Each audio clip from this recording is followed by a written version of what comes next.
happy, many down, many Jack came from right, just new king big, great can new happy, the owls are not what they seem, the owls,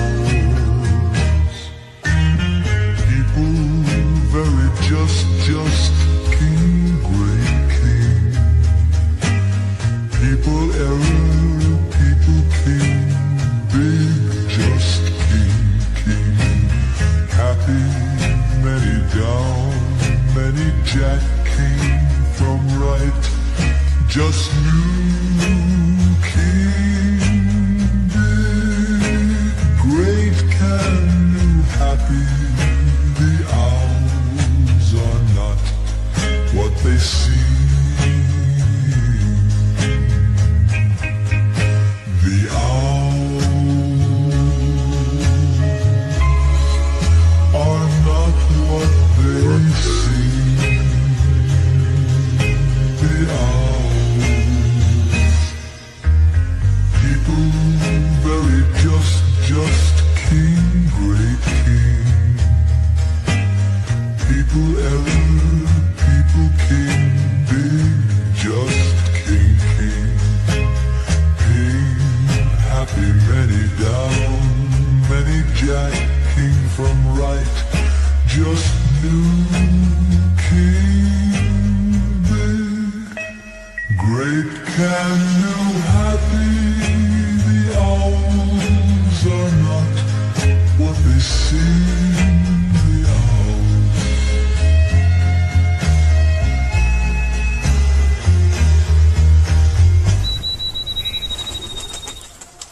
All right, that one's a little self-indulgent.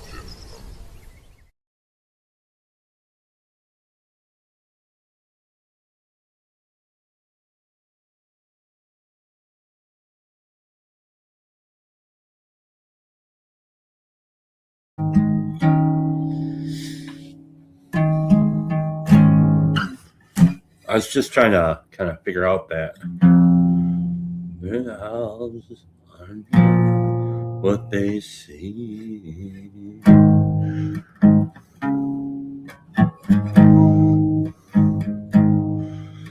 The owls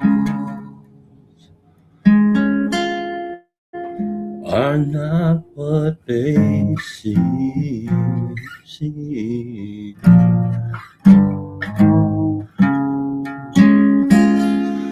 I don't know. Are not what they seem. What they seem.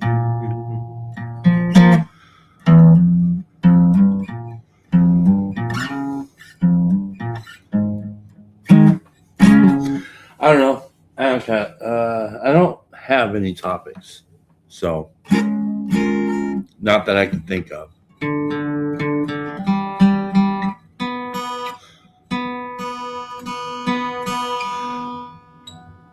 The ladies are out to dinner.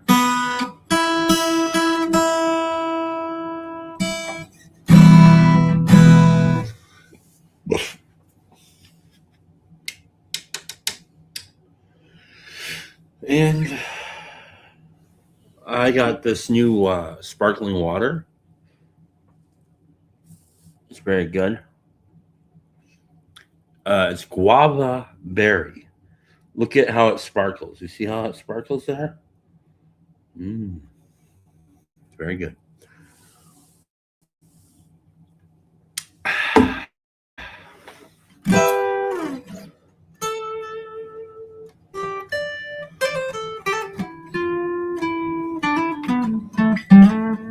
I had the it's like the blueberry. I think it's blueberry Waterloo once, and it tasted like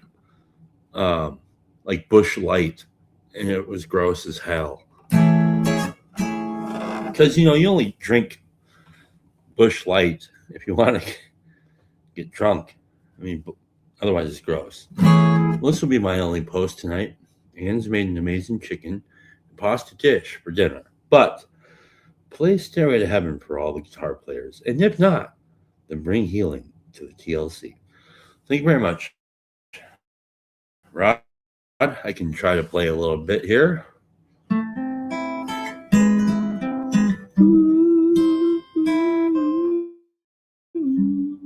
Oh, you said play it. Okay, so I'll try again. I wonder if my mic is super hot. I gotta probably fix that.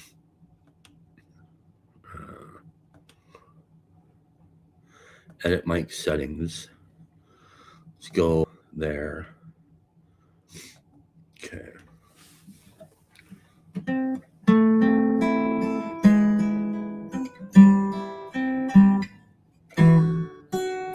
Oof.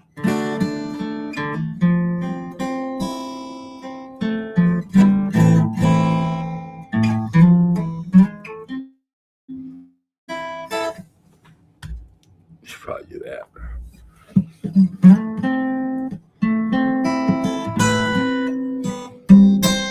Shit.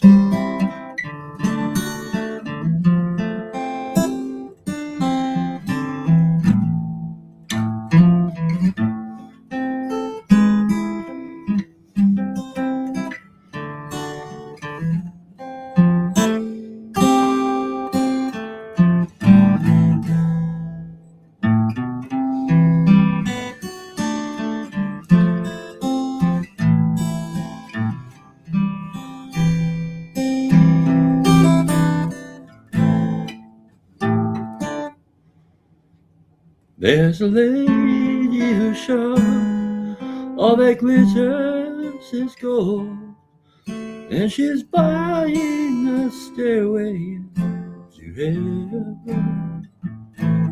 Oof.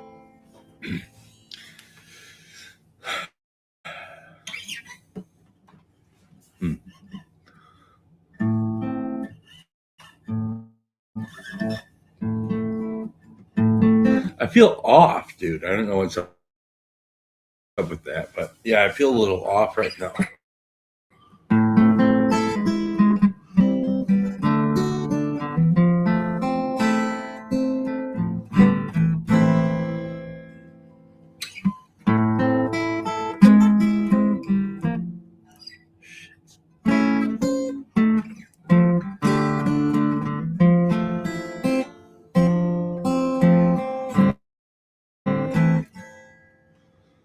There's a lady who's sure all that glitters is gold, and she's buying the stairway to heaven. When she gets there, she knows if the stores are all closed, with the word she can get what she came.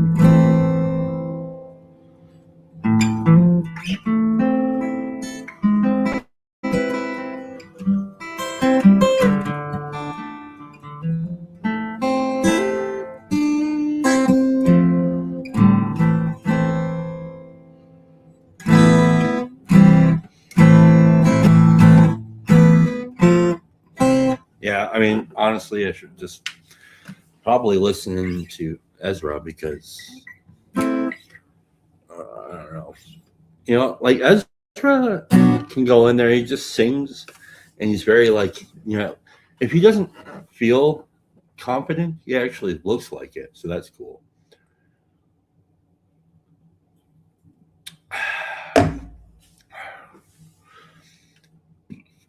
Only ironically. Okay, now my last post. So that was that your last post, or is there a bigger post coming? I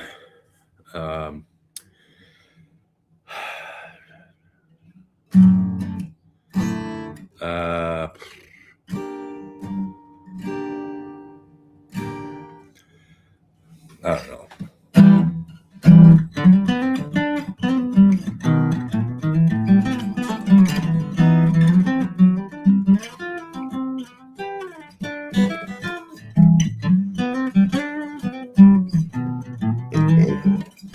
I actually don't know that one. Roger Dodger-esque. I actually know very few songs.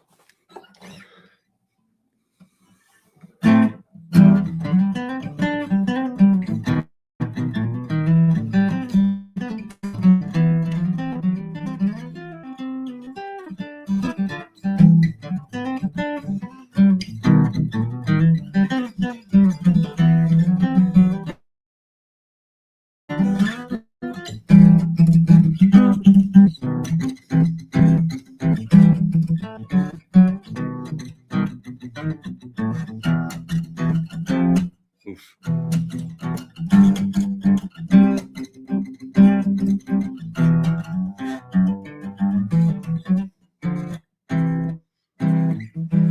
This is like a old guitar part that I wrote. I never made into a song, but I ended up using it as like a kind of like a exercise. It's hard to play.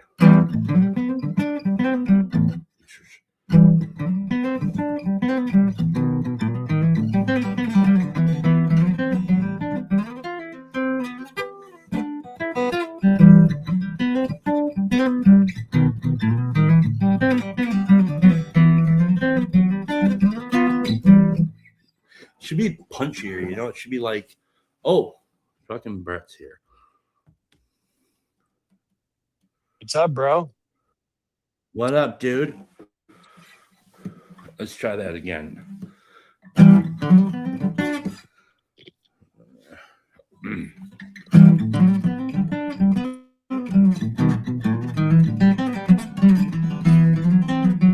You could tell it's just sloppy as shit.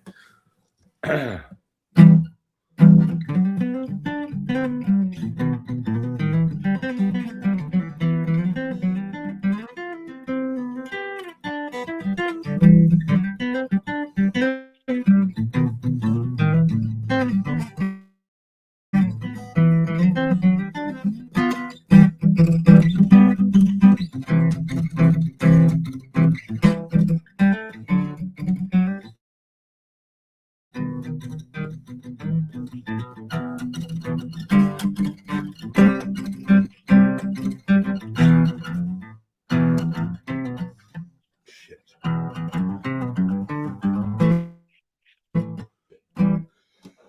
Well, I don't know.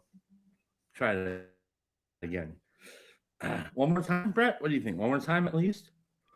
Hell Or you yeah. want to talk? Should I be a better guest? Or No, do it up. Have fun, bro. okay. It's meant for like an electric guitar, but I don't want to do victim shit. So here we go.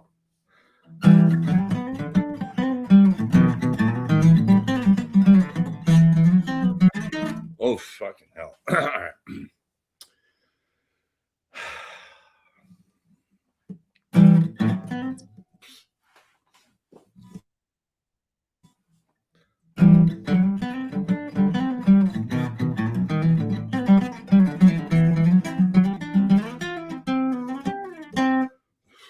Jeepers. Maybe it's how I'm sitting.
Whatever. Let's try that again. Again! Again!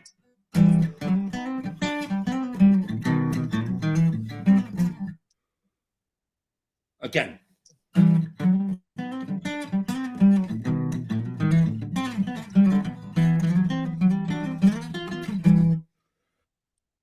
Holy shit balls. It's awesome. Brett, Yo, you are witnessing. It's been so bad lately. yeah, it's been weird. Isn't that weird? Has it Yeah, been people bad for not you hearing too? people. I've been hearing people not hearing people. Only one person out of the group and stuff, and it's just weird. Yeah. Dude, this milkshake is the bomb.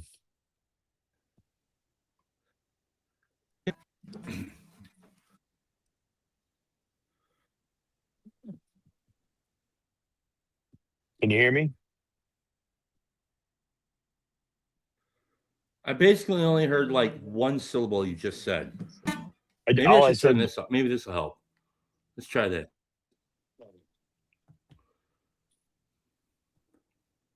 oh, you think the background, huh? You're not roboting Maybe. anymore as much. I don't know. Yeah.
Okay, I think that's enough of that.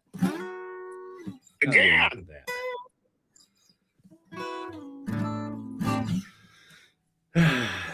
Anyways, I used to play kind of some stuff like that.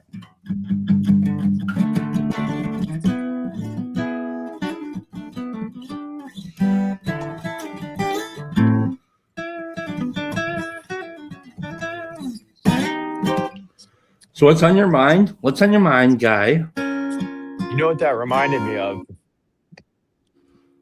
When I wanted to be Which all part? cultured. All of it. When I wanted to be all cultured when I lived in the city. And I'd be nice. And I wanted to live in the city. Nice. Which one you got? Well, yeah, what is that one? Can't see. Blackberry lemonade. Okay, all Water- right, that's not the one that water. tastes like Bush Light. No, it Good definitely for does not you. taste like Bush Light.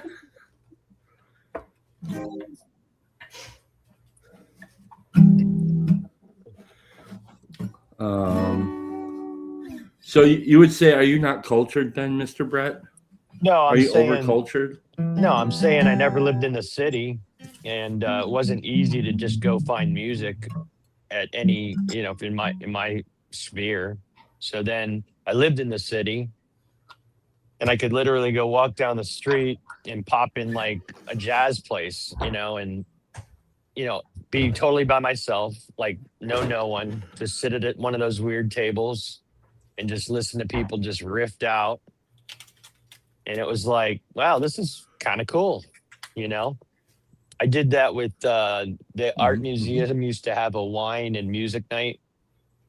And I do a lot of stuff by myself like that. It was kind of cool. I really was I never felt weird being by myself out amongst everybody, sober. You know what I mean? Like I kind of gotten accustomed to being me. So yeah, it was cool. So that's what it reminded me of, just people riffing and doing things, and that's why when you're yelling again, it's like, Yeah. Sweet. Well, listen to the jazz go down. That's a reference to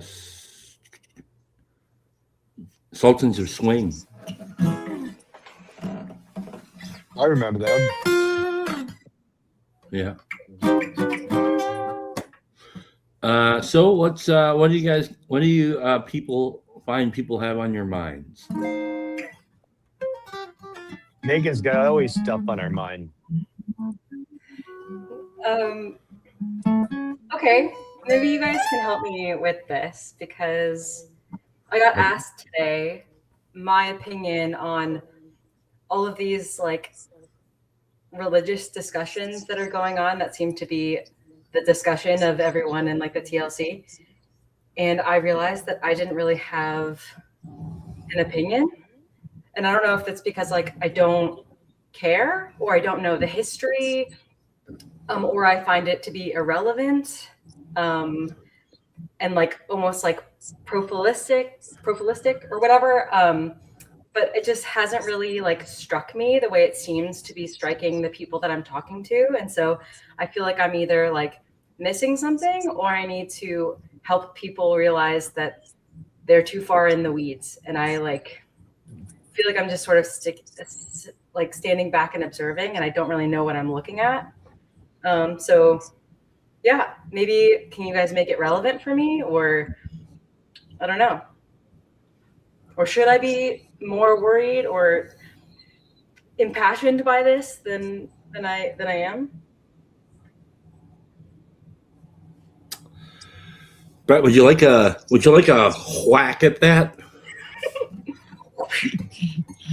No, I think one, I don't think these kind of these particular conversations are necessarily for everyone. I mean, I said that about my mom, like she just assigned that to like, okay, you like that? That's cool. You want to get into those conversations. You want to think about these things. That's cool. But for me, I'm good. And I respect that. So I think everybody has, finding their interest in the things that they are excited about. I did like when I came into the corner that people were talking theology and philosophy.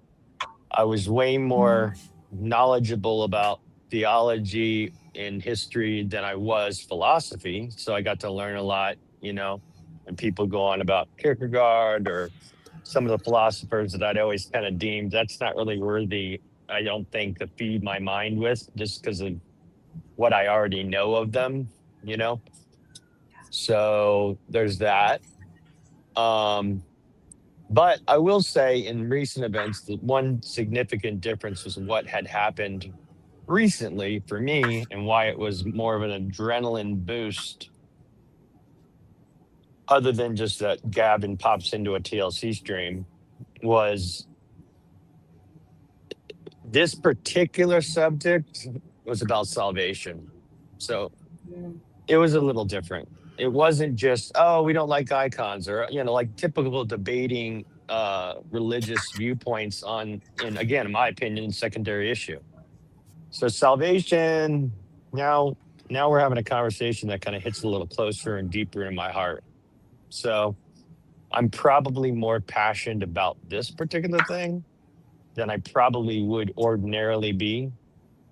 But I do like the fact that people have opinions, and I like to hear what they think about things. And it was kind of cool to see the evolution of the way people's train of thought happened from the conversation with Gavin and Jonathan to the conversation with Stephen DeYoung.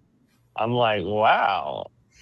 Because after the Jonathan Peugeot one, people were really dumping on Gavin.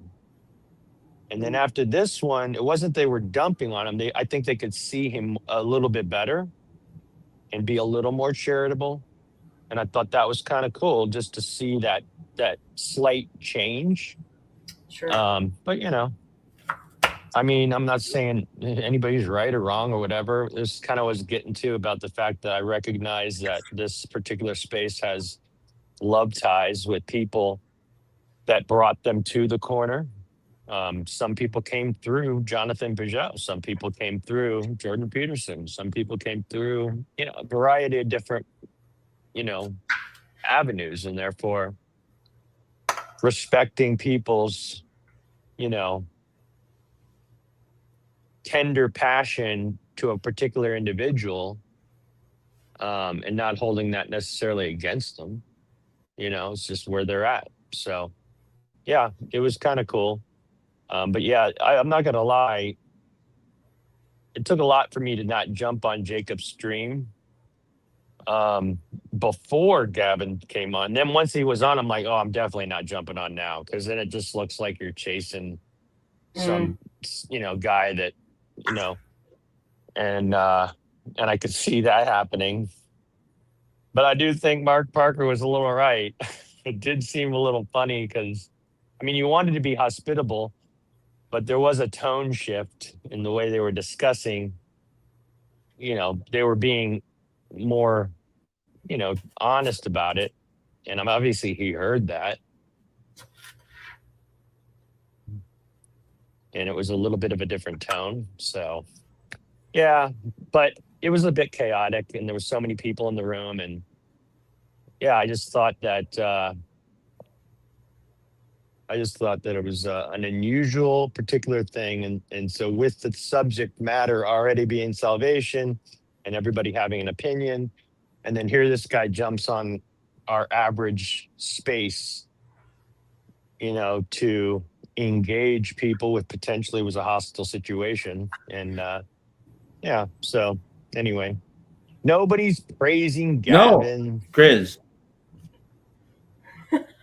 No. not. He's saying like It was what he's my saying fault. is, oh yeah, here we Chris. go again, another stream to talk about Gavin.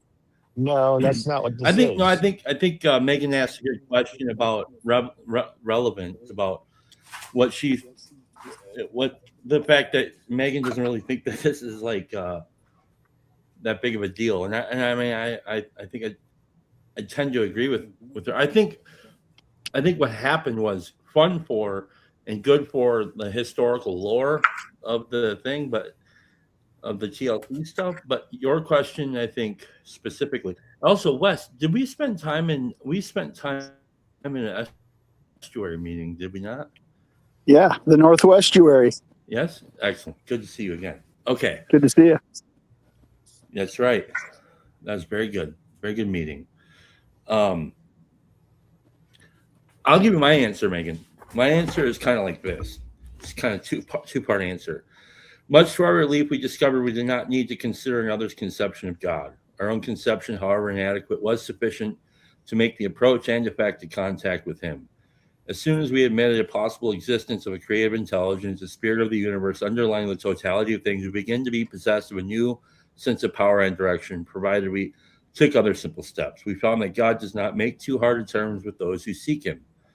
To us, the realm of spirit is broad, roomy, all-inclusive, never exclusive or forbidding to those who earnestly seek. It is open, we believe, to all men. So that's the first part for me. And then the second part is both you and the new man must walk day by day in the path of spiritual progress. If you persist, remarkable things will happen. When we look back, we realize that the things which came to us when we put ourselves in God's hands, were better than anything we could have planned. Follow the dictates of a higher power, and you will presently live in a new and wonderful world, no matter what your present circumstance. To me, that just says it all. And because, like, when I try to follow down like the historical stuff and like really try to make sense of this stuff, I just think it's all bullshit in some sense. It's not untrue, but what it is it's almost, for me, in a way, it's almost ineffable. Like, I can't, like, when I listen to what like the Catholics say or what the whoever says, and I try and like follow their like historical reasoning for stuff, I'm just like, yeah, but they all seem to like have it wrong and right at the same time in some weird way. And so it's like, Is the church itself? Well, first of all, I do think for me, I do need to be in church because I need to be in a community, right, with my family. I need to grow in that way. That to me is what the church is for. So, but the church is not necessarily a piece of salvation, right? It's kind of like it's kind of like in this other thing that I'm in, this 12-step stuff. They have a book, right? And in that book, if it's a good thing to use that book because it's kind of like a standardized idea of what to do. And if we didn't have that, then people would just be making up all sorts of weird shit. So I like to have like a standardized thing to go by. And for me, that's kind of what the church is. But like the book itself doesn't do anything, right? If I don't follow the dictates of higher power, then I'm completely fucked. So yeah, I mean, I think if you find that it's important, Brett, that you have to do those things, I think follow the dictates of a higher power. That's great. And Yeah, I don't think I have to be clear. I just enjoy it. Oh, well, Yeah. sure. I mean, whatever. Yeah. Yeah. I'm same different, in my opinion. It's like so yeah, I don't know. Well, you grew up Catholic? I did. Yes. Is that something that you're still thinking of sticking with? Because like the Catholics really intrigue me, actually. Here's the thing: like when I hear people that grew up in a tradition, I kind of feel like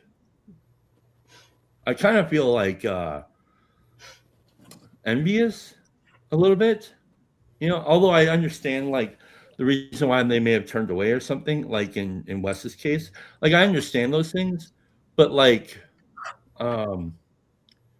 But I also feel like I would love to be able to have something that I could be more loyal to that I grew up with. And that would be a blessing, I think. So, yeah. Wes, what say you, sir? Well, I'm having a little bit of trouble with my volume. And so I'm trying to connect to my earpiece here, but it doesn't seem to be working. I'm wondering if I come off and then I come back in, if that might shift it. Maybe. We've been having some weird issues with StreamYard like the last couple days. Everybody. Well, I'm going to try that. I'm going to try that real quick and see if it works. I will say though, Wes, you sound good. You sound good.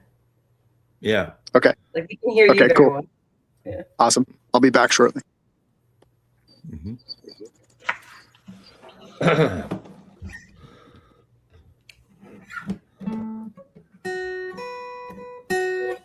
Wait.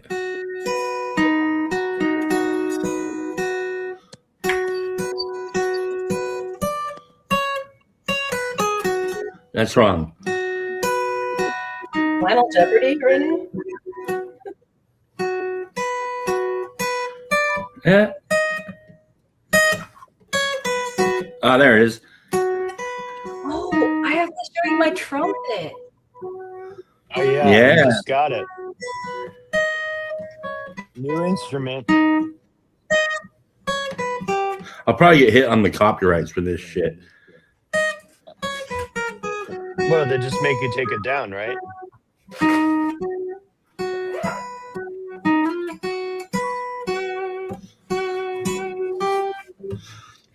Or maybe Chad never finished asking. Yeah, about the Catholic thing. Yeah, Is she pretty? potato chip. Ooh, black. Yeah, and it's not plastic. It's brass. That's neat. I Would never seen one plastic like that. work? Is that a trumpet? Yeah. I played a lot of plastic horns. It's more for like super, super beginner, but Okay, nice. yeah, I probably won't play it on stream. It probably won't do very well with sound quality. It'll be like Sorry. the geese talking to each other. It'll scare my dog, that's for sure. Sorry, you were Okay, so asking are you Yeah. Before we get to Wes, I want to ask Megan, are you is or B I should say it. So is that are you still are you exploring where you came from? Or are you just exploring the general periphery? Um, I guess I would say I'm more studying or like going into what I didn't come from. And so I feel like I'm going to all these like other types of churches right now, just sort of like seeing what they have to offer. I think I still have a big, I don't know, I like very traditional. I love the Catholic Mass. I like really enjoy. I know the sitting and standing and all the things you're supposed to do at the right time, and it's like you feel very a part of something when you go to a Catholic Mass. And I think it really provides me a lot of sense of community and like a I don't know, a like combined salience, landscape, understanding, language, all that kind of stuff. Like you almost feel like an elite when you go in there. My issue is that I always felt that way, but I didn't feel that way when I left. Like I didn't carry that with me. My family didn't really practice that at home. So it was just like an idea. And I don't want to go back to a church that's just an idea, because that's not what I'm looking for. I have many ideas. I can idea all day, but I'm trying to like be a part of something that feels more resonant to me. And so I think that'll definitely feel comfortable, and I'll probably eventually go do some mass or even do like some daily masses and see how that feels. But I don't know.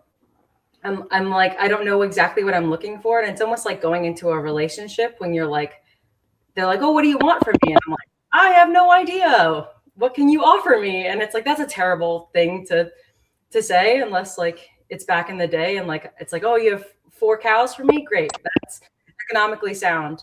But like, that's just not how it feels like it's supposed to be. But again, I don't know. I've never been at this point in my life ever, right? Like you only go through your life once. And so I feel like I'm just encountering it and I don't really know exactly where I'm going and what I'm doing.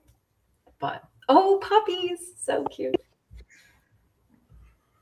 You hear that, Pi Pi? You get no respect.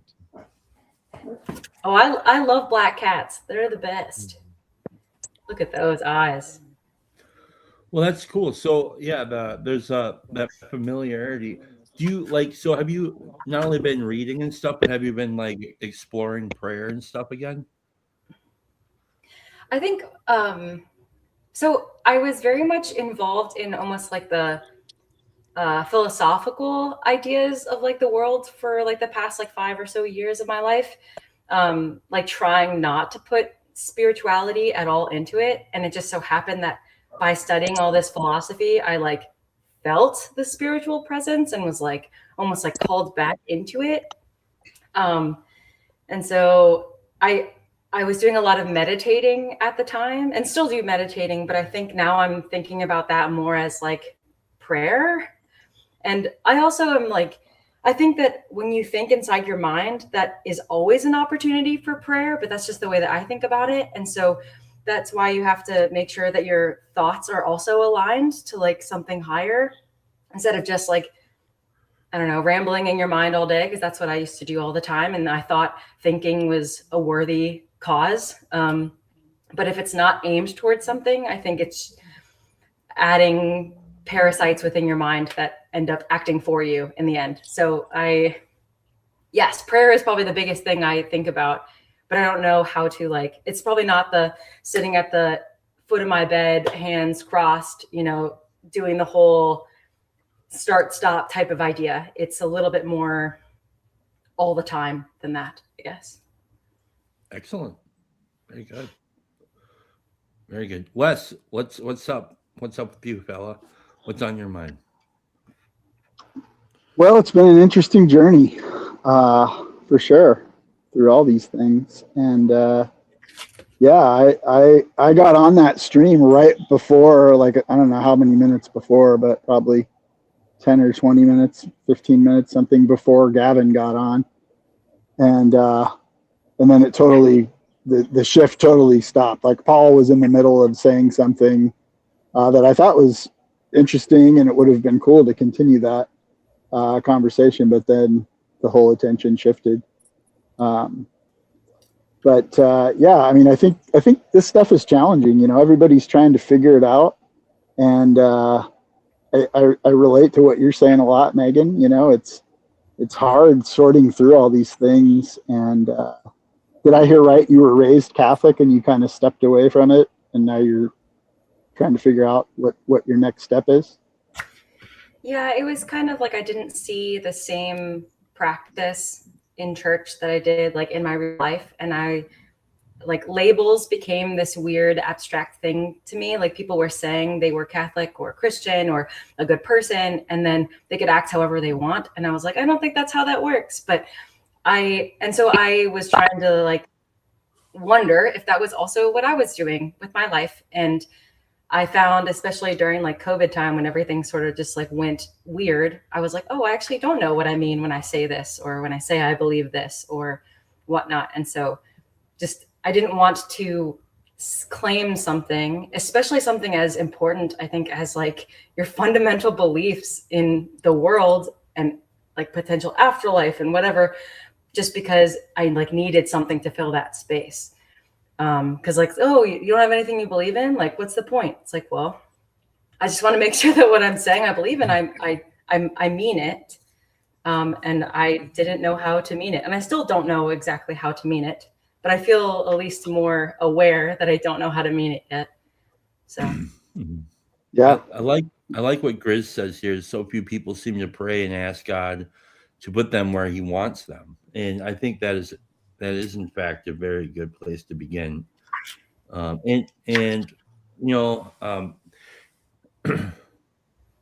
mean, I just come out right out and say it. I think like prayer is, at least the approach for me, has to, but sometimes it just comes down to like breaking what I think it is, and just like being honest with reaching out to God and asking him what he would like. Here's a good prayer. God, please remove my fear and direct me to what you would have me be.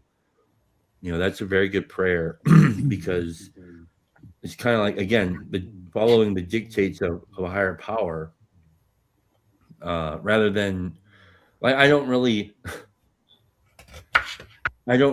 have like these prayers of like, help me to this, or help me to, unless it's like help me to get out of the way and be more useful. Like those are the kind of prayers that I try to utilize. Even if it's like even if it's something where it's like maybe I might be trying the rosary or something. Even in those prayers, like there might be like a rote pattern that I'm doing, but I'm also there's like this secondary layer to that where all the prayers that I'm engaging with are to the same end, which is to help shape me into who you would have me be, what you would have me be. Help me to be, and the actual like foundational piece of that frame is to be your servant. That's it. I mean, and so those are the kinds of things that I have to do. And yeah, I agree with Roger here. I'm assuming actually Roger is our friend Rob, but yeah, done in secret, definitely. But I do think like it's good to share these things, because I mean, I think that's one of the things that we as an internet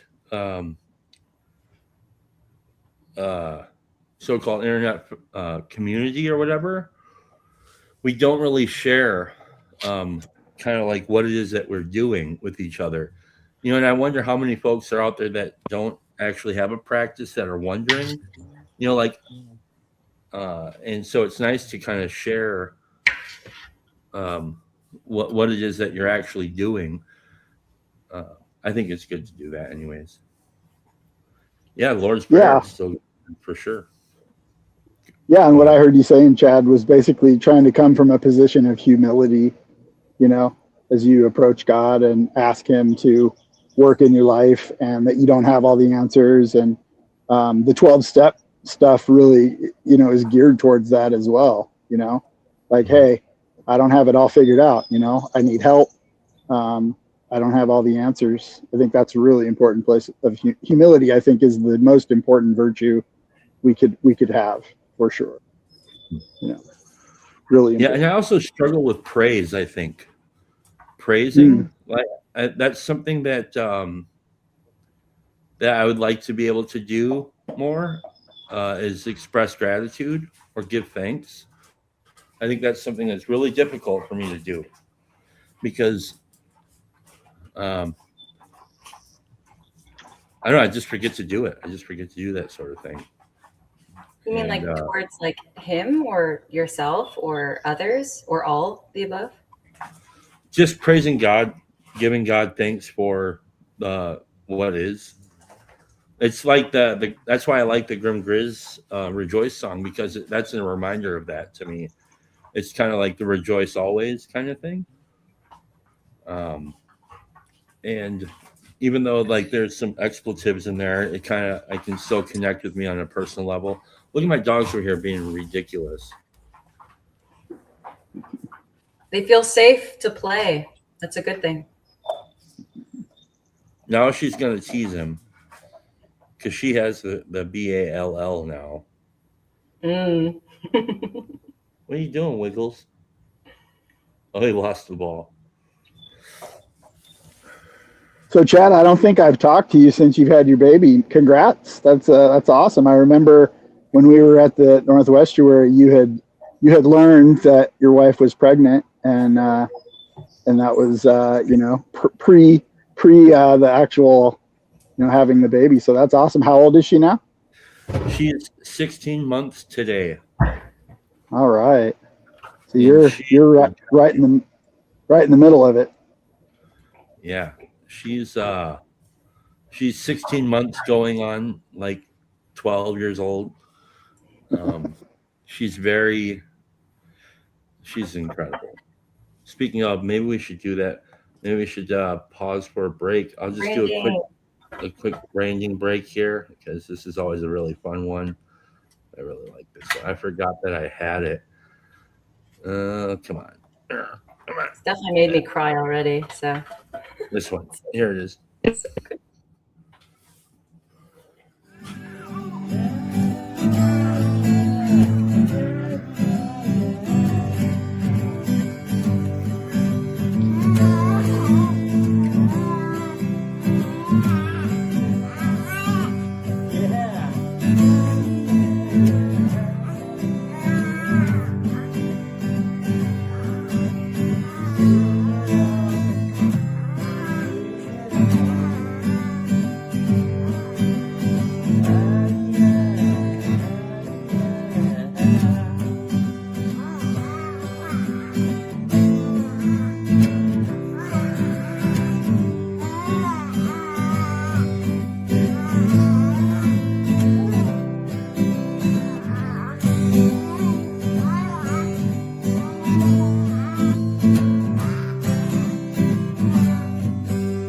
Good job, Bear.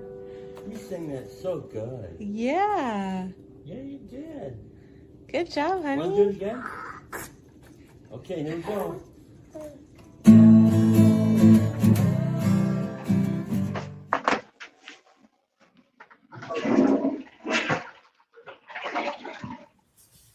Like the toilet flush. That's awesome. Yeah, that's a lot of. I love that one. It's a lot of fun. Jeff P, you're up entirely too late. Was it 1,400 hours over there, or something? 1400. Yeah, isn't it like 7 hours ahead? Something like that. That's early. Where are you guys all at? I'm in Pacific time zone. It's 5 o'clock here. I'm on Earth. I'm 8 p.m.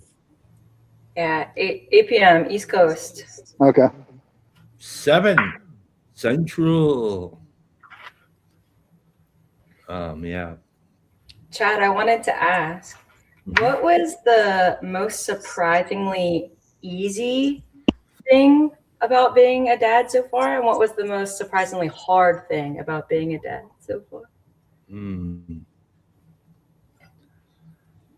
Mm. Surprisingly, like you didn't expect it to be so hard.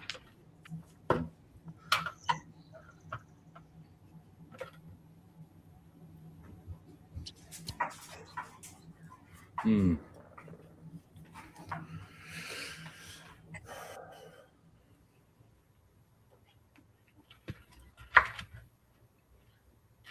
It doesn't take anything to be loved by her.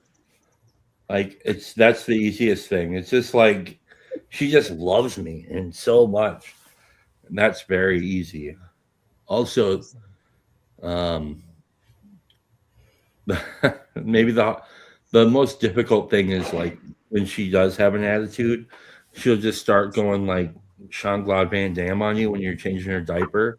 But like mostly she's very, very chill, like all the time, except for when you change your diaper or she gets hungry. So, um, communicating with her is a lot of fun. Yeah. Like now she's starting to kind of pick up on a few words here and there, but she also knows her shortcuts. So she'll just be like, give me food or something like that. And, um, but yeah, so that's I guess, one way of talking about it. The yeah, the surprising thing was like, okay, the other surprising thing about the whole thing in general is like I thought I knew what it meant to be loved and all that stuff and to love, but you really, I mean, I think I had a capacity up to a certain extent, but then when I became when she was born, and since then there's like this whole, I mean, it's like it's this indescribable. It's like this indescribable depth and width of the thing of love that is impossible.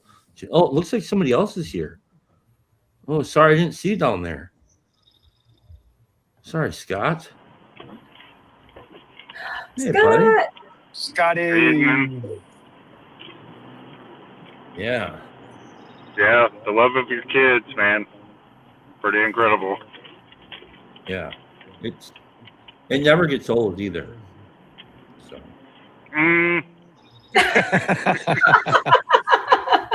so far it hasn't. Yeah. So I'm not that naive. I know that Yeah. and she's a girl, so she's gonna hit us. Anne said she's gonna hit a certain age, and she's just not gonna like you, dude. She's gonna hate you. Yeah. Yeah. And it's not your fault. I know. But there's also going to be a time when your wife hates her. Yeah, and there's gonna be. I know that is gonna be a lot for me to have to deal with. So. As someone who has a 14-year-old girl and a 16-year-old boy, I can say that, yes, it's a very different time of life. And yeah, but you know what? You're not in that time right now. So you're enjoying 16 months, which is, yep, it's a great time, man. Enjoy every moment. One of the fathers of a girl I dated, we were out back having a cigar, and he was telling me, I guess, a young father that he was talking to, and he found out that he had a 12-year-old daughter, and he's like, and he had 3 daughters. The guy the father of the girl I was dating, right? I was dating one of the 3. And he said he just told him, he goes, just prepare yourself. In about 4 years, you're about to be the stupidest man on the planet. He said, but about 6 years or so, they'll come back around. He goes, and then that's when some of the real joy starts. And I was like, well, that's like, you know, like this poor guy had 3 daughters and had to go through that. Like, you're about to be the dumbest man on the planet. Well, there's really something to this too, because to what Jeff is saying here, he says, "I'm so happy to hear this. It rivals the love of my kids. I was blessed to never have my kids hate me. It was fortunate." Now, I actually might be in Jeff's camp, because they said that Carolyn was going to be all sorts of things, which she never turned out to be any of those things. Like, she was never like fussy. Like, when I say that she didn't cry at the hospital when she was born, we were there for 2 days. I literally mean she did not cry at all those 2 days. And it wasn't only like maybe a day after we got home that she had her first kind of little cry, but even then it was pretty mild. And so, like, that's been very characteristic of how it's gone. So I don't know. Like I said before, when I look at her, I do see, like, there's parts of her that I can see that probably nobody else can see, but I know it because it's actually me, which is a very interesting kind of thing to see yourself reflected in like very, very subtle things. It might be just kind of the way she wonders or ponders something or whatever it is. I could tell that that's like something that she got, or that's always been with her or whatever. And that's kind of cool. Is that more you or your wife? Oh, I think there's both. I think she has a evenly distributed amount of both her mother and myself. I hope that she has more of her mom, where in a lot of these other ways, like the ability to be wise when it's most important, I think would be very good. So that something like that, you know. But she already is like kind of like maybe she gets this from her mom too. I think. See, it's interesting because I think Anne was like, so Anne was always like, her and her father went and they did like shooting range stuff since she was a kid. So she liked all that kind of stuff. She liked kind of boys sports and stuff like that. So not necessarily like she liked basketball and things like this. So she likes some of that stuff. And Carolyn, and I wasn't really into sports, but I was a thrill seeker of sorts. So Carolyn already is kind of like I did this thing the other day where I put the blanket on the floor and she lays on it, like on her belly, and holds on to the blanket, and I drag her around we have like an island in the middle of our kitchen / living room, and I go around it. She's like holding on to the thing like this, and so and she could tell it kind of scares her, but it excites her too. So that's kind of fun. Maybe you got a thrill seeker there. You never know. Probably. My like best friend, her young daughter is just turned 18 months. And she said something the other day. She's like, raising a brave kid is the hardest thing to do, because you have to like trust them in their bravery. And when they're so young and you have these ideas of what is like safe and the right thing to do, they don't have that like loaded yet, and they're just encountering the world. And so how to say, like, you know, it's okay to walk backwards up a diagonal because they're not actually going to hurt themselves, but you're like, oh no, turn around. It's like, no, why do you think she has to turn around right now? And so just, I don't know, your daughter sounds like a brave kid is what I'm saying, and she might You might have to Yep. trust her in her bravery, and that's really hard when she's like this small. Yeah, and we're pretty hands off as it relates to that kind of stuff because, like, that's the scariest thing is like actively, intentionally maintaining a hands off position and just letting her do the thing because that a lot of scary shit happens. You'll find yourself going, huh, Yeah. how the hell did she just not like die just then? And she doesn't even know how like crazy the thing that just happened was. So that's kind of fun. So how was your day, Scott? Really busy. Really busy. They do some weird, I could probably say this.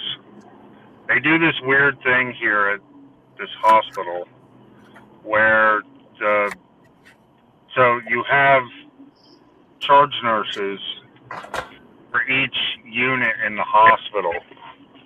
And in most hospitals that I've ever worked at, you have a group that is responsible for the moving of patients throughout the hospital.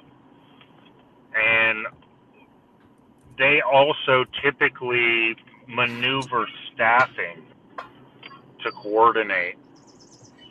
And so what this hospital does is the charge nurses rotate that role, not in moving patients, but moving staff around. And this was our week for our floor to do it. And there wasn't enough staffing. So you're literally making decisions on who gets to experience hell for the next shift. And yeah, so that's what I just walked out of. It worked out, but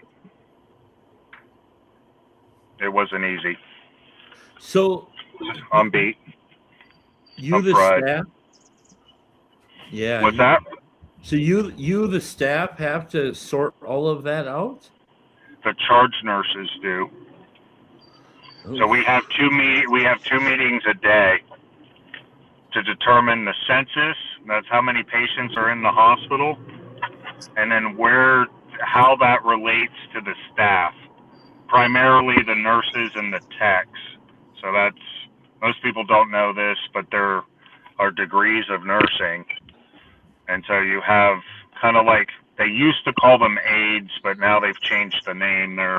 And they have tons of different names for them, but you basically got unit secretaries, so they kind of work they're like the nervous system of the unit. They answer the phones, make sure that charts are updated and made, and then you have care technicians who help you with your ice and your water and your linens and baths. And then you have LPNs and RNs, and then above that are where you're starting to get into your administrators. So your charge nurses and your unit managers.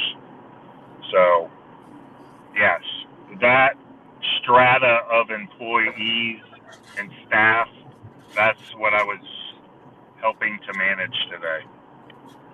Do you guys have a pope? A pope? We have a C-suite. We have executives. I mean, yeah, that's kind of what I mean. Is there like something Yeah. like the equivalent? Yeah. Yeah. Because sometimes I look at. Go ahead. No, you have a CEO. They sit at the top. Sometimes they're medical, sometimes they're not. It depends on what the needs of the hospital are at the time the guy or girl gets hired. And then they have usually a medical director and a chief nursing officer, and then you have HR wing that goes off from the C-suite. Yeah. Chad, haven't you seen General Hospital? It's all explained in there. No. The hierarchy is all explained in there. I hear the pit does a good job. I haven't seen it though. Wait, so Scott, are you like do you like travel from like different hospitals? Like you're not based in one hospital? Do you like go to different, or are you like in one No, place? just one. Just one place? Just one. But I also do nursing outside of the hospital for different deals. Like in So I do. home? Yes. Okay. Yeah. Yeah. That's my side hustle, I guess. It's really, I kind of fell in love with the families that I was working with, and I couldn't stop them. I couldn't quit them. And you as a nurse don't necessarily like specialize necessarily? Are you just general medicine, or do you have like a specific wing or part of the hospital that you are in? Currently, I am in general medicine with a knack towards mental health. Like psychiatric type of Yeah. stuff? Yeah. That's my buddy is in the psychiatric wing of his hospital, and he has a lot of stories. So I bet you as well. And you can't, yeah, can't share them. HIPAA, I Most got of it. them. Yes. So yeah, long answer to your question. I'm fried. What are you gonna have for dinner? Whiskey, Nice. probably just whiskey. What's I don't your know. what's your favorite? Like, do you have a preferred whiskey that you like? Scotch, but I don't have a preference. Because I don't drink it. Well, I don't drink as much as I used to. Let me say it that way. I kind of do it like the snobs do in the little teeny tiny glasses that are fluted, and so I'll bounce around so that I nose it and So you so I actually can like taste all the the taste. notes. What? You actually really do like the taste and stuff. I'm guessing you have like a not cheap whiskey. I have several whiskeys, depending on the mood when I decide to drink that day. See, this is how I know that, like, how I suspect you're not an alcoholic. I never had several whiskeys because There was a time in my life when I was like that. Yeah. yeah, I mean, have you ever drank Steel Reserve 211? No. What You're kind of probably not whiskey is alcoholic. that? It's malt liquor, my friend. So when I was a kid, I had what is it? Oh, it's more like a wine, malt liquor wine. Mad Dog 2020. Yes, that. First hammer I ever had. The kind of And wine that never seen a grape. And I swiped it from the Lutheran wine cabinet. They had Mad Dog Oh. 2020 in the Lutheran wine cabinet? Yeah, our pastor liked it because it had a bite. What the? It definitely got a bite. That's why they served it as communion wine. That's hilarious. Really? Wow. That Did is they a have trip. to bless it more because they're starting from such a low base? I don't know, but my dumbass drank the whole bottle when I swiped it. Oh, right here, Thunderbird. Fuck yeah, dude. Mad Part of my Dog way with- 2020. Thunderbird, Night Train, all those wines. Good I have a times. story. I have a nice story about the first time I had Thunderbird. I went to so I moved to go to California to live with my dad, and I'm like 12-ish, and there's this dude Gabriel who played guitar at school, and he was really good. Like he could play like this is a dude where I like learned how to play with other guitar players. And he was really good. Like he was playing like Randy Rhoads shit, like crazy. Like he could play Randy Rhoads very well. He played Hendrix. He played all these kinds of like really. I mean, he was an exceptional player for a kid, and he was a giant. He's probably like, in my mind's eye, he's as big as I am now. You know, so he was a giant, and he was a little weird, and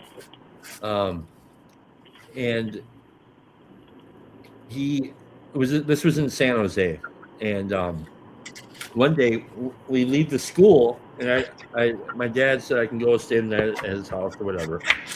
So we left school, and there's the BART runs through San Jose. BART is the Bay Area Transit, and so he's like, "All right, bro, we're gonna go to this place. We're gonna stop here." So we get out, and it's like this liquor store in the middle of nowhere, like not in the middle of nowhere, in the middle of the city somewhere I've never been. And we go in there, and he goes in there. He's like, "Just wait here." I'm like, "Okay." And the dude comes out, the store owner comes out and sells us this bottle of like Thunderbird, and to us kids, dude, and it was great. And so we ended up we rode the bus back to his house, and we were playing guitar and stuff, and we also had a little bit of weed at that time. And I'd never really done this mixing thing where you smoke and drink, and if you know what that's like, it's like, yeah, dude, it's Bad idea. Yeah, and Doesn't seem This like is it a at the time, though. Till you think you're gonna die. yeah, dude, Nathan, what's up, dude? So, okay, so I want to finish this story quick because so we go there, and we're at the house, and his mom, and he's Mexican, and his mom made like these homemade burritos for us, and it's like, and there's a bonfire in the back, and we were like, it was awesome, dude. We like found that he's like, dude, watch this. He's like, you throw a can of tuna, a closed can of tuna in the fire. He's like, now get back, and I'm like, what? And he's like, get back. So we get back, and the can of tuna sounds like a shotgun going off. It explodes in the fire because it's so like, it's such a small can. It was awesome, and I'm getting lit, dude, and I had this thing in my mouth called a palate spreader, where you would have to stick like this little key up in there and push back like this, and every day you turn that key once and it would spread the palate a little bit, and so it bridged the inside of my mouth from tooth to tooth, and I'm wasted, dude, and I get sick and I throw up, and a big chunk of that burrito gets caught on that palate spreader. And I'm like, son of a bitch. And I like had to go in there and pull it up. It was gross. Anyways, to me, that was normal and a very good time. You know, like that was awesome. Cause I'm like hanging out with like the best guitar player I've ever met or even heard in real life. And I'm like 12, 13, running around the streets. We just walked around the town at night. We would like, maybe buy some booze for the homeless dudes, and they would buy us our booze. It was like awesome. It was awesome. So it's not all bad. It's good times. Mr. Nathan, how's it going? So you're Bison. I am the Bison, yeah. Yes. Glad to I don't think we've ever actually talked, but maybe. But I've seen you on PVK, and you're also doing. Are you doing the? You're going to be doing the Bubble Bobble play. I don't know. I was told I had to find a representative because it was this afternoon, but I haven't heard anything. Okay. So yes, though I'm trying for a Beholda. Nice. I would like one. I got an email saying 4:30 tomorrow, but I don't know if everybody's on separate time frames. But I mean, you're in the play is what I'm asking. You're in the Shakespeare. Oh yeah, play? yeah. Macbeth. Yeah. I'm a king in there. That's awesome. That gets killed right away. So Dude, that's very what's the guy from Game of Thrones? Spoilers. What? It was the first Just season. kidding. It's like 10 years ago. Yeah. Yeah. I've never seen a single episode. Okay, Oh, then dude. for Scott, spoilers. Yeah, just save yourself the agony and don't. Well, you could watch Because- everything except the last season. Agreed. Yeah, but why do that? Because you know it's gonna suck. So just stick with the imagination. Yeah. it's not as good as Shakespeare though. No, well, Yeah, but Better Call Saul might be. Just saying. That is a good. oh boy. I agree. Better Call Saul's at the top of the list. Yeah, that's Good, one of good the top. stuff. Or 1883. Bison. Yeah. I There mean you go. Nathan. I saw 1883 was good. What, you what did, was that? You did a rando with PVK, didn't you? Yeah, I did. Yeah, I thought I saw that. I was trying to remember, and I didn't remember it the night you tried to get on the stream or that we were doing. Oh yeah. And then when I saw you outside smoking, I'm like, I remember Nathan. It's awesome. It helps me a lot to be outside if I'm gonna do this. Yeah. Yeah, I was so frustrated that night, Brett. I really wish you could have gotten on, man. Yeah. StreamYard sucks balls sometimes, man. This is my second It does. time. I'm learning it. So do you, Nathan, do you also do some writing as well? I know that you work at a or you own a bookstore, right? Yes, my life has been largely lived around books. So, and I also used to write a lot and write less now. But like now that you guys are writing, that's what I think. Oh, it was Luke's stream. You know, like everybody's expressing and always Rigel's, right? Like I just love. Oh yeah. I love whatever the hell he brings out of people that, like when people sing or, you know, so that's been something happening, kind of bubbling in me. But yeah, my writing has mostly turned into drawing, kind of like my arms, I guess, you know, like, I just, it's the activity of working with the material more than,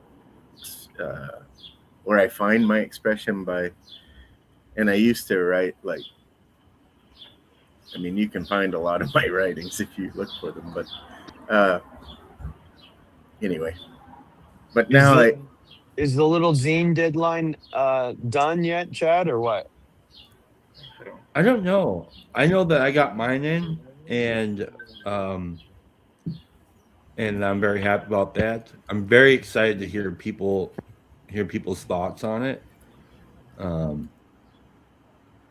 But yeah, What is I it? like What is it, Chad? this one for me.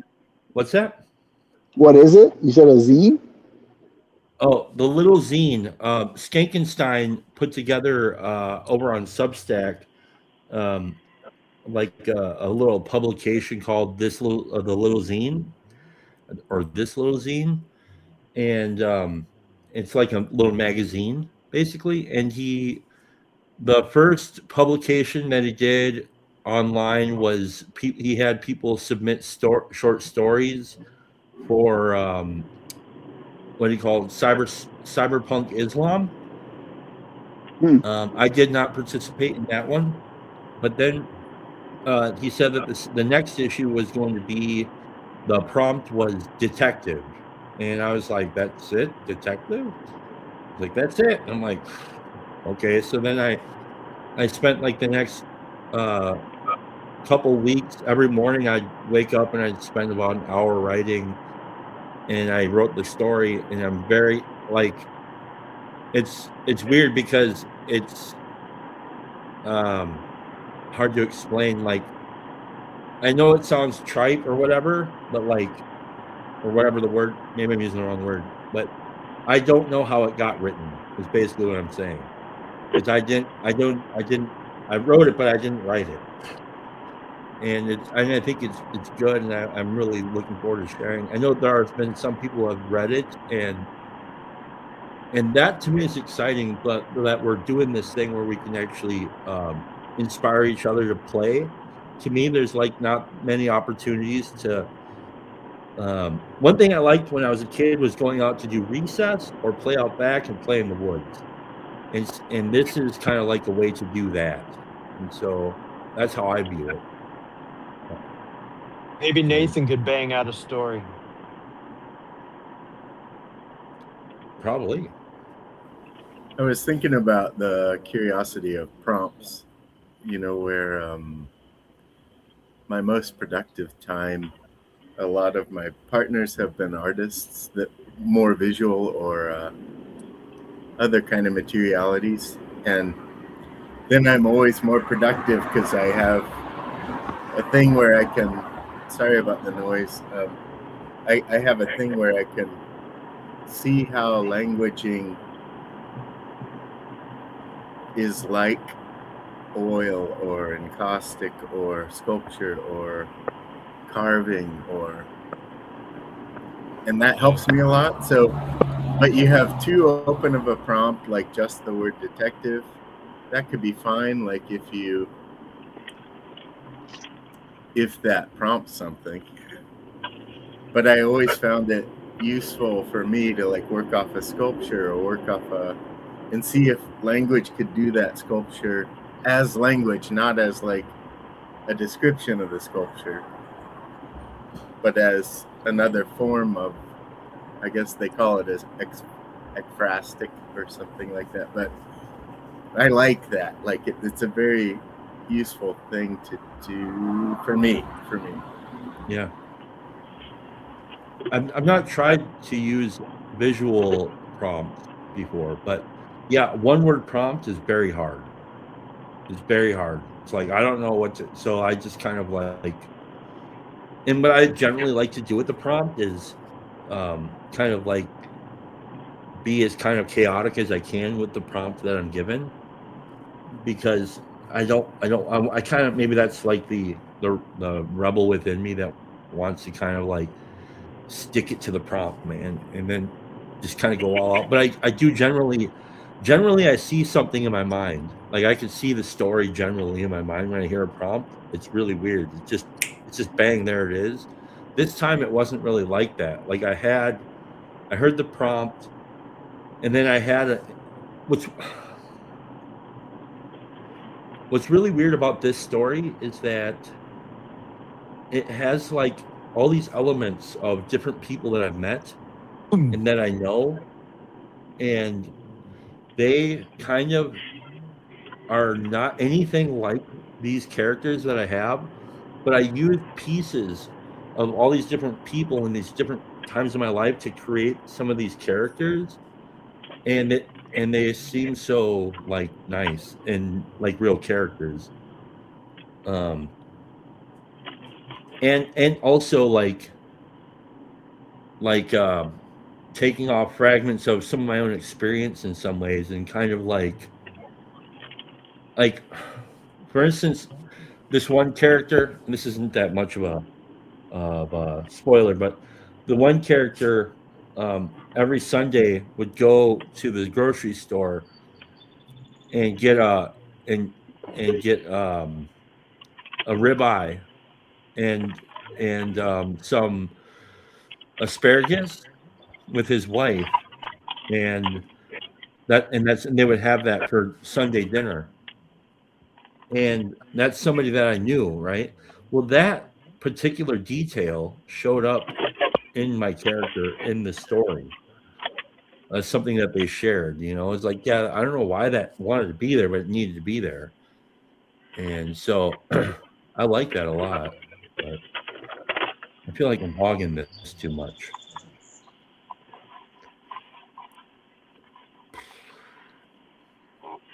I'm curious. Do you like PBK's vomiter or twiddler.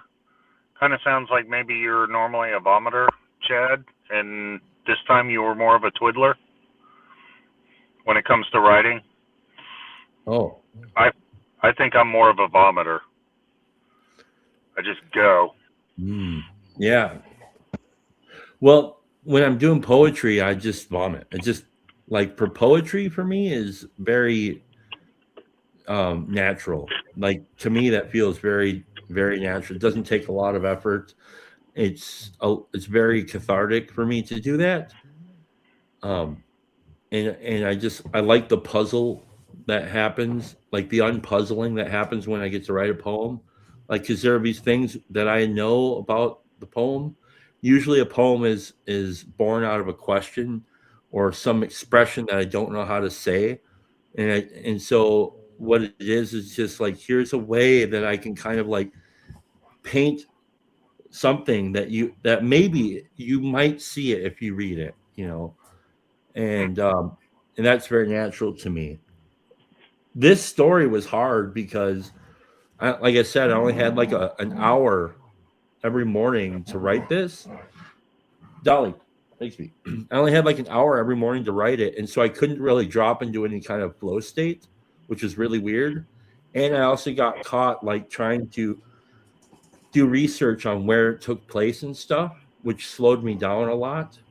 And then I heard Daniel from OG Rose talking about painting pictures, being descriptive with the landscape, and so I was kind of stuck on that for a little bit, and then I like was so stuck on that where I had to break out of that by like writing this kind of like weird dream like sequence, so I can break out of this kind of like really left brained way of talking in the story, and that helped a lot. It's so much different than doing art.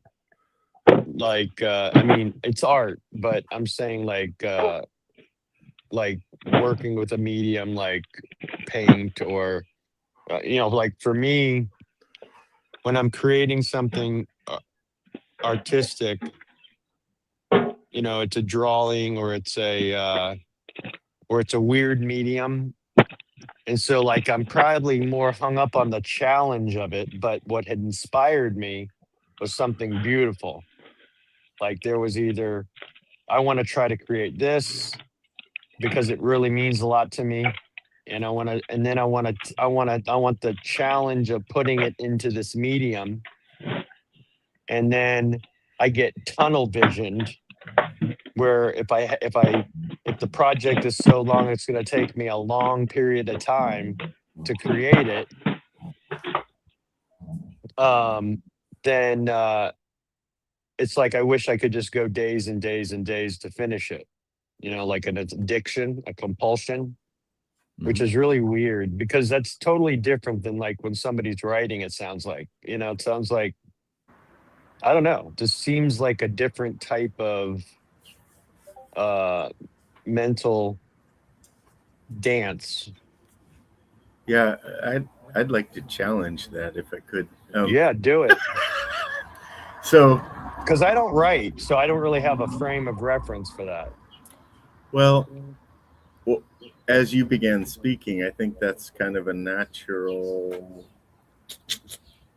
inclination, but I think it's because folk are used to typing out thought where you get a lot. So I always write by hand. So I'm wrestling with the material constraints as much as my friend the wood carver or my friend the clay player or my friend the painter. Like depending on the pen I use, depending on the paper I'm writing on, I may or may not.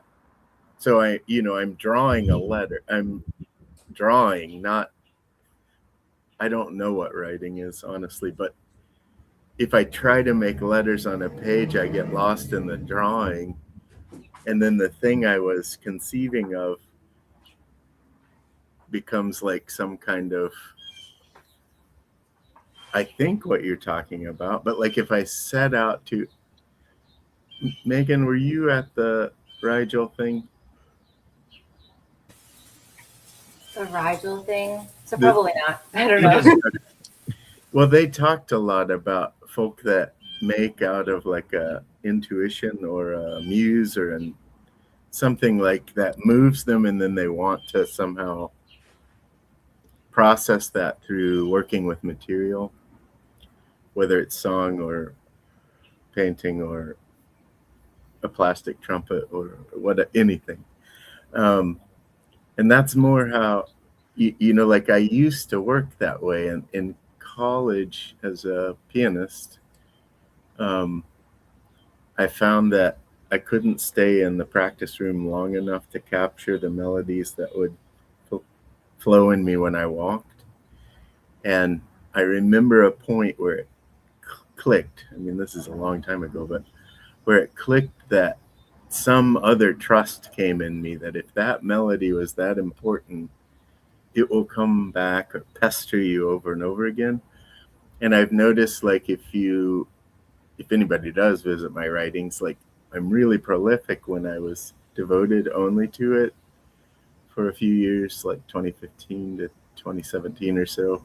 And I like what happened there. That was a whole different experience than before or after. But I found that as I get older, this is what you said, Chad, reminded me of, where you hear a word like detective and then you let it just bounce around with you. But you're open to anything it evoking. Mm-hmm. And if you have kind of a rebellious spirit, then you also want to see, like, how can I undo that word? And that's much more how my life has become, where, like, I call them notions, like a good phrase, or even while I'm drawing in my notebook letters, it's almost like they want to form a certain word. And I just like the movement of my hand on the paper or the beauty of letters. So I draw. Anyway, but then it's probably part of the reason I started using Bison, because I love them so much. One, but everything's just so slow here, you know, like the change in my yard. The Great Plains are just, you see the changes over so much time. Anyway, that's enough from me. That's beautiful. When Ann and I first were courting, I knew that she liked to write when she was young, and then she moved away from writing as she became more an adult, and there were kind of reasons for that. And then, well, like I'm always kind of like this kind of like flighty dreamer, where I'd be like, someday I want to write something, and I got this idea, and I asked her, I was like, how do you do that? Like, maybe she's like, you just do it, you just start writing. I'm like, oh, like, you just start? She's like, yeah. I'm like, okay. So I started writing. I had this like character named Emil, who was like this, he had no origins. He just was like this timeless kind of like, he was like this character that could live on any kind of like from like maybe 1860s till now. Like, we don't really know. He's like this wandering guy, right? And I wrote a little bit of him. And then when we started, we were dating. We were at the Target one day, and she found this book on the shelf that was like 741 prompts.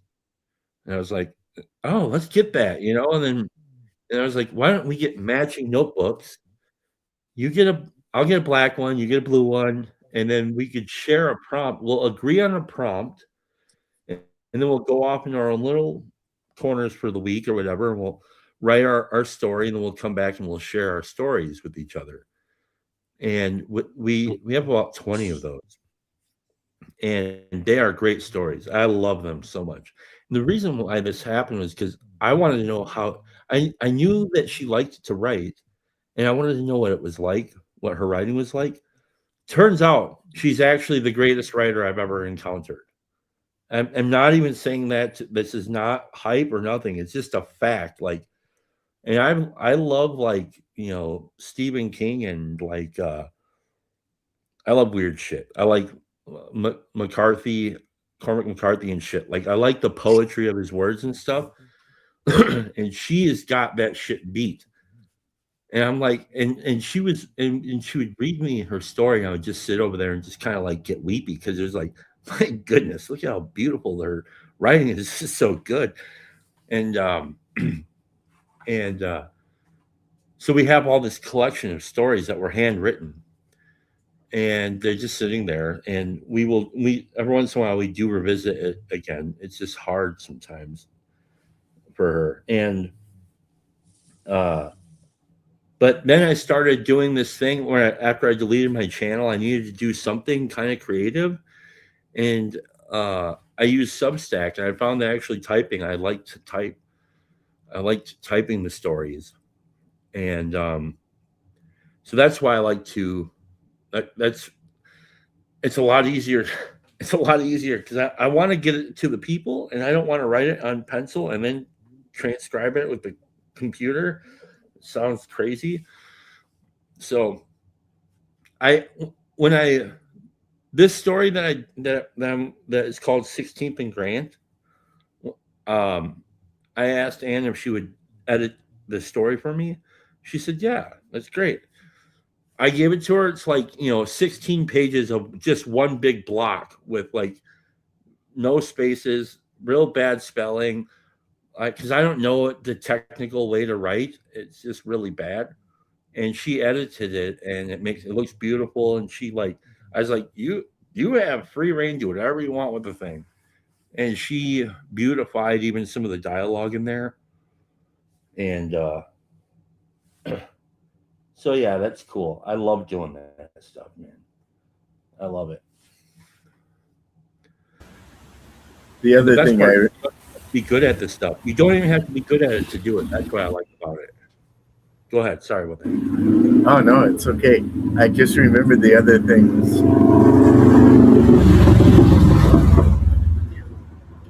Sounds like you have gas. Good old Harley. The other thing I loved about what you said before, particularly about how you engage poetry or writing of it, was that, I mean, like working with students, anyway, that's always what I'm after, is like you're reaching for something that you can't figure out in your body, like walking or talking to others, maybe even, or all those like multi-human ways. And then you try to do it into a matter, like whether it's farming or it doesn't matter to me. But once you rub up against that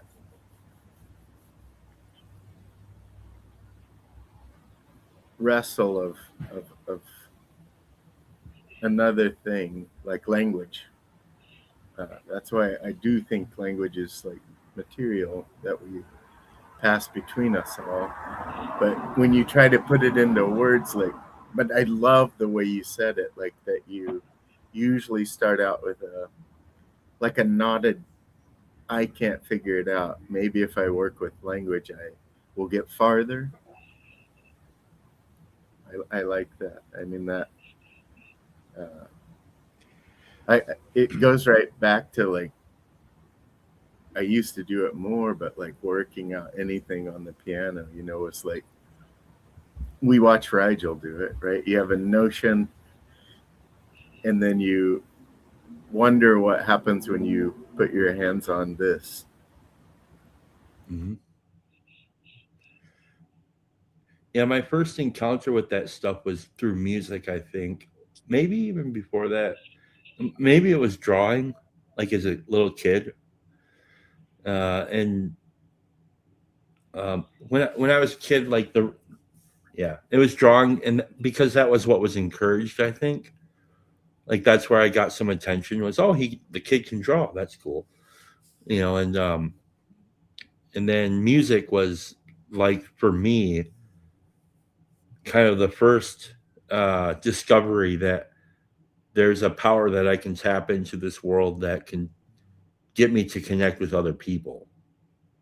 And that was very powerful because my experience with people was not good. Like I didn't like I was afraid of them. It was just like always having to deal with difficulties with people, and music kind of like would sweep some of that away. And it took some of the edge off of that for me. And then I ended up basically destroying my relationship with music out of like basically, for lack of a better word, sin, you know, like being a drunk asshole. Oh, gotta take this. Bam might be home. Well, like Chad talking about that, then I think animals, weather, and the woods were probably what were my first kind of revelation of that. What would you guys say? Your first memory of like something that provoked, if I interact with this, more happens. Are you pointing at me, Brett? Yeah, animal lover. Yeah, I don't know. I feel like I don't know. I feel like I've always looked at the world so much, what I have perceived as like much differently than a lot of the people that I like had spent my time around. And I felt like the things that made sense in the way of like I didn't have to particularly explain them or justify them. They just like were, was like nature and animals. Like I could just be with them. And in that just being with these things that were so like awesome, like awe-inspiring, I would be moved in some way. And in order to like have that actually move through me, I had to like participate with it. And so I really, I can type fine, but I really never cared to type anything because it felt so non-participatory for me. Like moving just a couple of my fingers. And I know like maybe it's because I never played piano. And so I never really understood the typing draw, but like I was participating with my words. I only wrote in cursive because it made such flowy sense to me. Or I would speak things out loud.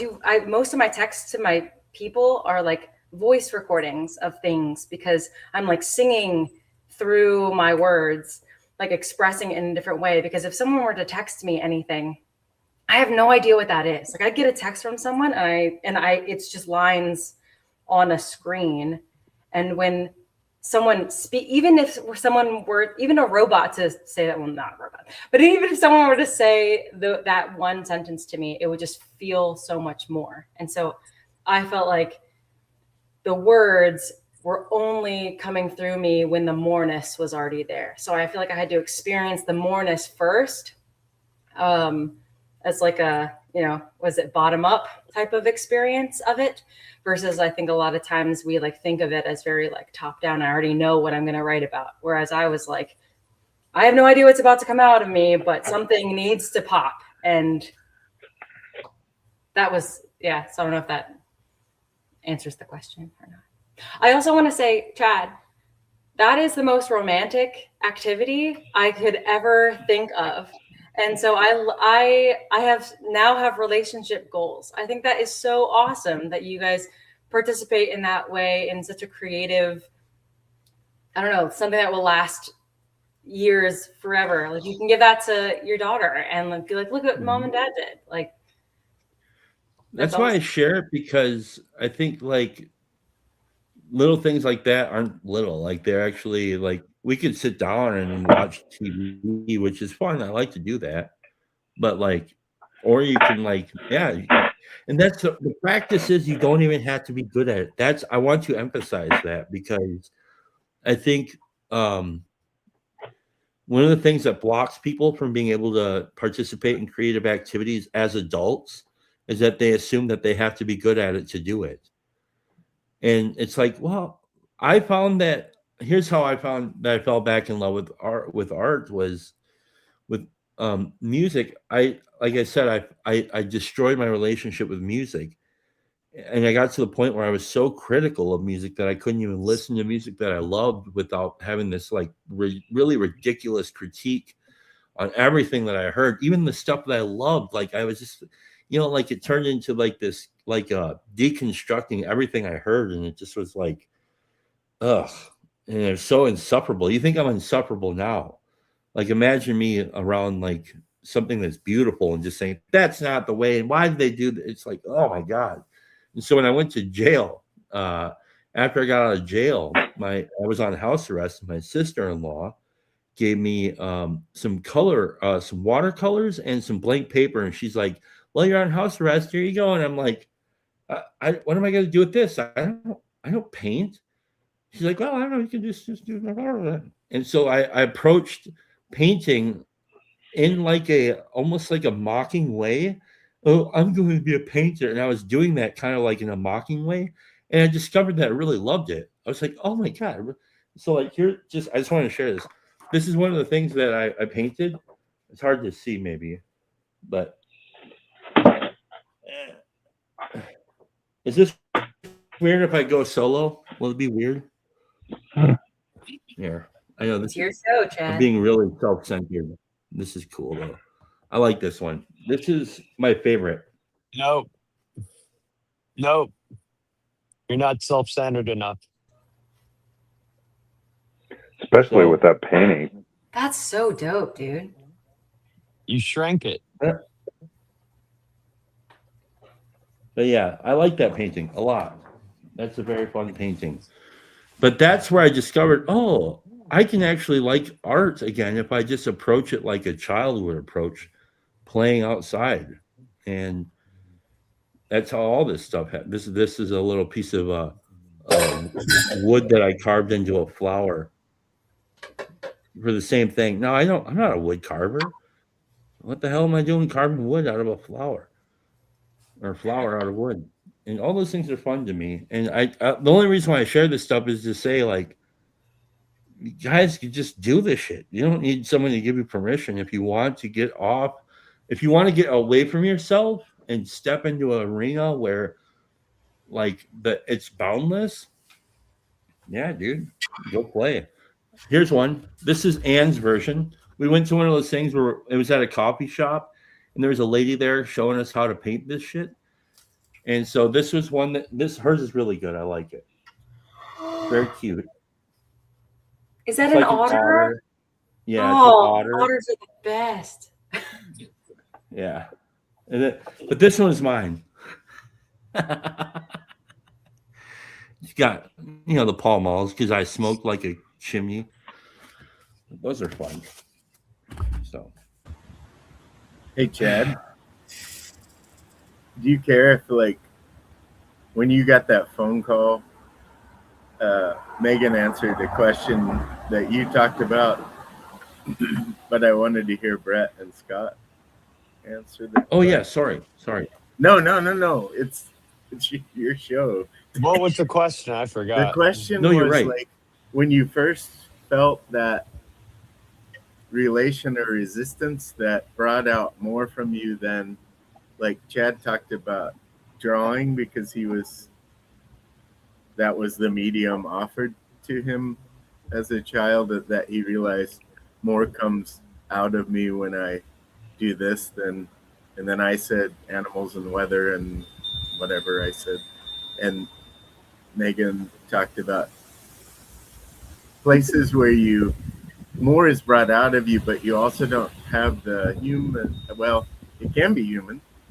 Like lots of people, I think that comes out of them by engaging other humans. But in the TLC, for instance, like I feel like we can see the people that talking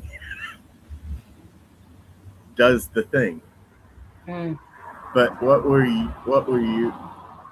Can you guys remember stuff like that the first time? You got something, Scott? I do. So I never really got it from writing or drawing or anything. I would say the first time I felt like a mystical type of experience was at church. It was or going to a Wednesday night kind of thing, and on Wednesday nights there's not a lot of people there. It's only like the hardcore hardliners that go on Wednesday nights, at least at the church we were at. So it was real small. But the pastor opened up the pulpit to kind of go with what the Spirit and how the Spirit was leading you. And I gave a little testimony thing up there. And being a shy kid, that was like a real opposite kind of move. Even to this day, I prefer to, if the choice was up to me, I'd sit on the couch and, just learn something. Lately, that's how I found you guys, was YouTube. I'm just trying to learn something. If it's up to my own devices, I'll be by myself and I'll just try to grow myself, air quotes, grow myself. So I really get, but it's exhausting for me at the same time. It's this weird dynamic because, and I've gotten better at it over the years, but I want to be careful with the words that I use, because very often in my life I've used the wrong words and caused pain when I didn't mean to. So kind of pushing up against that. That would be the time. So I guess if I had to say one, I don't know if it's more the church or whether it was the public speaking kind of aspect and busting through that fear. But I enjoy drawing. I can draw. What I like about drawing is that it slows me down. It slows my brain processes down. It gets me super hyper focused on the very minute details as I do better at like copying things. So like taking a photograph and making a picture from a photograph as opposed to, but I can do it now, like looking at a landscape, because I've learned to be able to hyper focus on the tree and which direction that line is getting transformed into a 2D plane. But that's more procedural kind of, you know what I mean? It's not like a mystical kind of, I haven't experienced, at least in a mystical experience from that. I can also write, but again, it's not, I'm more of a vomiter myself. Like I just move it and then it's there and then I'll, make the adjustments. But yeah, that's really been kind of, yeah. And I don't tap into it very often, to be quite frank. So it makes me a little bit more, how should you say, cut and dry kind of a guy, because I don't exercise it. But like all those disruptions of the otherness of our surrounding, like that, I would say completely for myself that the differentiating of pace, whether it's with another person or the woods or paper and pen or a piano or carving or drawing or talking in front of people, right? There's something, it seems like they disrupt that both opens and wrestles with us. I don't know, like promotes some kind of strange intimacy. I think it's like trying to find that tension point and being in that tension point, right? And maybe it's because I've been doing it now for so long that, but it's exhausting to be there. It's really exhausting to try And especially, yeah, I mean, because I think about all the greats of anything. You know what I mean? And they almost always drive themselves insane. Whether it's the great sculptor or the great writer or the great rhetorician, politician, you know, whatever the great is, Michael Jordan, the great basketball player, or yeah, they have to go to like these such insane levels that requires a sacrifice that I don't know that I've ever been willing to do in any of those endeavors. And if I'm not willing to strive for greatness, why strive for it at all? Well, that goes right back to what Chad said before with his own writing. With his own writing was like, everybody can do this. I know it. Like, everybody can put a knife to wood. Everybody can plonk around on the piano. Like, I'm always surprised by my friends that play on my piano, the sounds I hear that I would not think of, even though they just are playing, or the cats for that matter. The cat. Oh, the cat's make incredible sounds on that piano. Brett? Yeah, this is hard for me. Because the only thing that could come to mind is it gave me this I don't know, maybe this is why I'm attracted to weird mediums. You know, there's music, right? Different instruments. There's art and different ways that you can or paint, different ways you can paint. There's writing, right? Like you can do calligraphy, you can you know, like make the lines on the page different. You can do drawings with that same medium. But like I would always get bored with mediums. Like I don't know whether it's a puzzle for me, and I'm like, okay, I want to see if I can make this happen. And you know, and then I get like in delusion land because after if I do solve the problem or come up with something and I make it pretty cool, it's like I've already conquered it.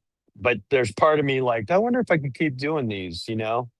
Like, but just keep doing the same thing. And then I realized, no, I'm not going to do that. But the reason why I brought this up was because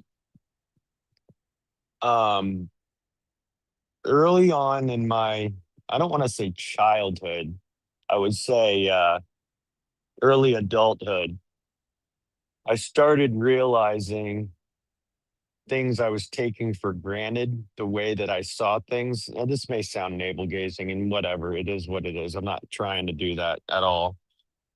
This is just how it was. But I would get so frustrated with certain people because they couldn't see what I was seeing. And I think this is what B kind of was touching on, is that this was just made sense to me and they couldn't understand the physics behind it. Like, no, you can't, that's not going to work because this is going to happen because that material has so much friction and you've got too much force behind the friction and your idea isn't going to work, you know? And like I was arguing with my brother one time. He came up with some dumb plan and I'm like, no, this isn't going to work, dude. And he's like, looking at me like I'm an asshole. And I'm like, dude, it's physics. And he looks at me and he's just like, he thought it was the funniest thing I ever said. And it was like, kind of like the moment that I realized, no, not everybody thinks like that. Not everybody is processing things to that minute detail and skipping to the next step. You know, and I would do it in conversation too, which was annoying to people because I would skip whole sentences with people because I just already knew where this was going to go. So there's no need to cover this. Let me just get right to this. And then people are like lost with what I'm saying. Like, what just happened here? I'm missing something. And I'm like, oh, it's like it already happened in my head. And therefore, you know what I mean? And obviously that was pretty egotistical of me too, I think, to a degree. But my dad said to me, and this kind of was like the aha moment that I'm thinking of, is that he just looks over at me and he's like, you do realize you're not like most people, right? Now, this isn't one of those genius moments or like this guy's some kind of Goodwill Hunting thing. I'm just saying that I don't think like normal people. And that's what's cool about this space that we're in, because it's like I found a bunch of people that don't think like normal people, believe it or not. So, yeah, finding this place is a place where I can talk to people about weird ass crap like I'm spewing now. And somehow it's connecting to a degree, sometimes quickly, sometimes slowly. I don't know. But at the end of the day, so I'm a puzzle solver, so like I like creating things. I like inventing things. I like trying to find solutions out of like raw material, and because I know how a material is going to work. Like I just have this, and I'm not the only one in the world that's like that. I'm just saying, so like the escalation of problem solving is I'm really good with. So like I invented this thing, and my brother looked at me like, this is the greatest thing ever, dude. He's like, dude, we can market this. And I'm looking at him like, what? But he's also a business guy, he's like, yeah, dude, we could do this. And so like, I went down a whole rabbit hole. It was kind of useless and pointless, but it was an experience, to get a patent on something, and I got the chance to audition for Shark Tank, which was cool, and it was like just an experience, it didn't amount to anything, because ultimately it takes money to make money. But the cool thing is to see like a talent that you never really valued and be appreciated, and other people to see the value of it. So anyway, that's enough from me. Well, that's what I wondered, because when you talk in the morning, you usually express things that look to me like what we're talking about. And sometimes it has to do with your like profession, and sometimes it has to do with your thinking. But yeah, I was just curious about where you feel like you're rub against things that open the mystery of yourself to you, not the mystery of the world. But anyway. When you were describing the problem solving thing, it reminded me of when I might be sitting in a meeting somewhere or whatever, and there's like the spirit of the building of the wall behind the person is capturing me. So it'll be like some angle, or maybe above the window.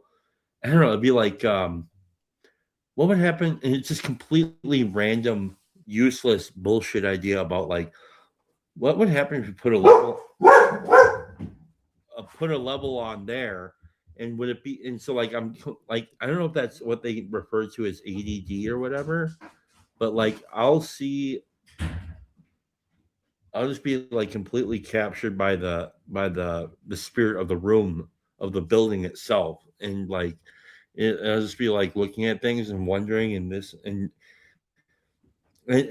I'll be listening to the person, but I'll also be noticing. So I'll be having like this whole thought process going on while the guy is talking or whatever. And I don't know what the hell that means, but that happens to me often. So yeah. But it looks like Ann and Carolyn are home, and we've been on for like 2 hours, and I think that's good enough, guys. And thank you everybody for spending time with me tonight. It was really great. I really appreciate you guys. Rob, I love you in the comment section, dude. Kicking ass, dude. Seriously, I'm so honored, dude, that you're like so playful with us over here, man. So, you guys have a great Friday night, and I'll see you when I see you. God bless. Thanks a lot. Thanks a lot, man. Have a good See night. you guys. Thanks for having me. Mm-hmm. Um, be able to create something that normally happens in the sun on an island in the Pacific, or to be able to rewrite a cell the way Craig Venter did, synthetic biology. We are now gods, but for the wisdom. The world's most serious human beings should be working on the twin nuclei problem. What do we do with new godlike powers given our history of conflict, our history of envy, our history of madness? We should definitely try it. Everybody believes that should work on that problem. Well, it's the Moses. It's the Moses thing. It's time to go. It's time to leave. This place is over. You get off the planet. I freak people out when I say that, but like, look at your world. Everybody who has a possible plan to avoid what is coming if we don't have one should work on the plan that she thinks best. Now this is the plan. Get your ass to Moss. Enough! Just go to the church. Guys, I can't hear the same story any more times of like, I tried to go to church, but it was too hard. Enough. You sit in the seat and you listen, okay? Enough.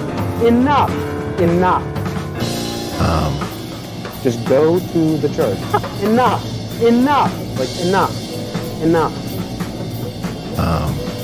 Just go to the church.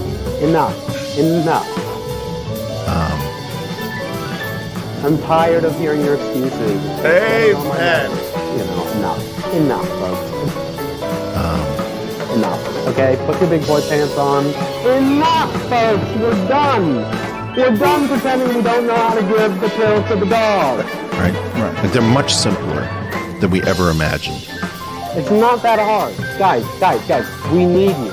High in openness, high in creativity, disagreeable people, you also need to be in the church.